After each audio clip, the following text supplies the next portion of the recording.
Blimey, I thought video games were supposed to be violent. I've been doing so little killing lately, I'm becoming dangerously well-adjusted. Just look at my last few reviews. Idle games, management games, farming sims. Last night a stray cat came into my front garden and I didn't stomp it to death. High time for some good old-fashioned mindless violence, and who better to provide it than People Can Fly, the developers behind Painkiller, old-school boomer shooter from before old-school boomer shooters were wallpapering the fucking Rumpus room, and more recently of Bulletstorm, quirky, tongue-in-cheek spectacle shooter that's like Gears of War trying desperately to loosen up at an office Christmas party. I could certainly trust them to provide a murder simulator that's at least interesting to talk about, and not another bloody multiplayer-focused looter shooter with endless copy-pasted bullet sponge baddies and a cover art depicting some smug people walking slowly towards the camera. Isn't that right, People Can Fly? Yeah, I know Outriders is all the things I just said. I was doing a little funny. Wipe that puppy dog look off your face. I love when review codes of games come with a little review guide telling you how proud the creators are of their product and what specific parts they'd most like you to gush about in your effusively praiseful review. It's amusing to me that they think I'm capable of guilt. It's like playing football, you know? If you let something inflate itself first, you'll have a lot more fun kicking it in the face. Outriders blurb file says a couple of interesting things. Firstly, that it can be completely enjoyed in single player, which is always a wonderful excuse to test that claim. Does this mean you have an offline mode, Outriders? It's good that we can still have fun, Yahtzee. Yes, might as well admit now that this will only be a review of the first 4 or 5 hours of Outriders, because most of the limited time I had to play it in, the servers stayed on about as reliably as an oversized sweater on a mischievous dog. I know we're all fucking jaded to games being always online these days, but maybe as a favour to me, you could all go back to not being jaded just for a little bit, burn down a few shrines to capitalism.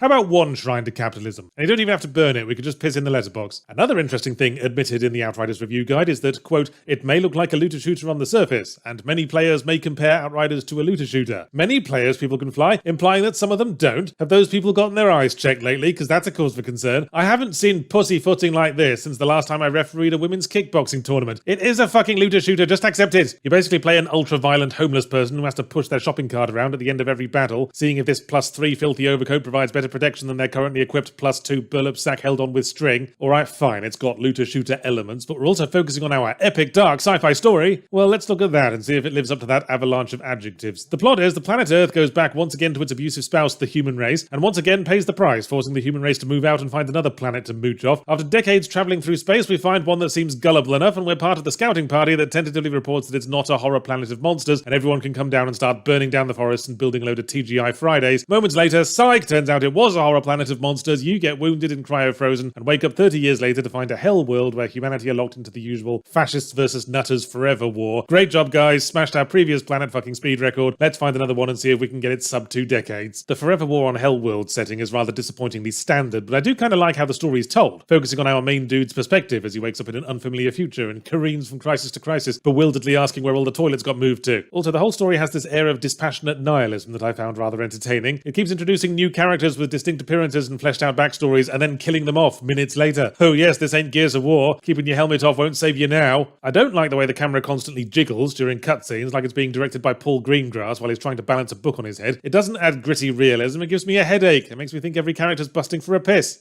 Anyway, our hero is randomly given superpowers for some inadequately explored reason, and that brings us to the combat, which is a seemingly endless parade of chest-high wall cover shooting arenas, full of enemies that all look alike, because most of them strapped on an entire dinnerware set to their bodies. The stated intention is that you have to get stuck in and be aggressive, because enemies are constantly driving you back, and killing dudes with your superpowers is the only way to heal. In which case, I wonder why they made it a cover-based shooter, a gameplay style more suited to caution and sitting on your pimply Space Marine bum, because you can only move in short bursts when you've got saucepan lids strapped to all your limbs. Maybe it too was cryogenically frozen at some point around the early 2010s.